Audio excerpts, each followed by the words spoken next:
It's me again. See this? This is my EVAPORUST bin. It's I need a popsicle stick to use this because right now it's a giant block of ice. I might be able to throw nails in here, but apparently EVAPORUST can freeze.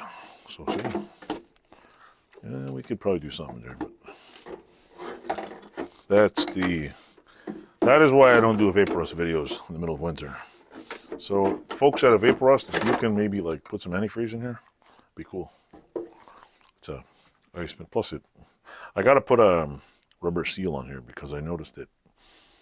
What's that word? Condensates on the top, I guess from the temperature fluctuation.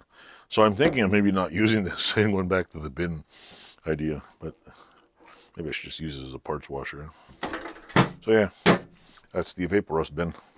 That's what you get when you put all in there. I have another bin somewhere, but anyway, thanks for watching this little tiny video.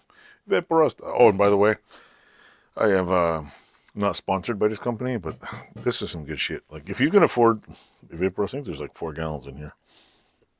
I think there's a 5-gallon bin, and yeah, it works good. I hear you can use molasses and 65 other things, but you know what? I decided to try it. I like it, and I'm gonna stick to it and do it as long as I can afford it. Somebody mentioned use molasses in a bin, but I can't even figure out where to buy that much molasses. Plus, it's not cheap. I think molasses is more expensive than EVAPORUST up here. So, thanks for watching. Enjoy.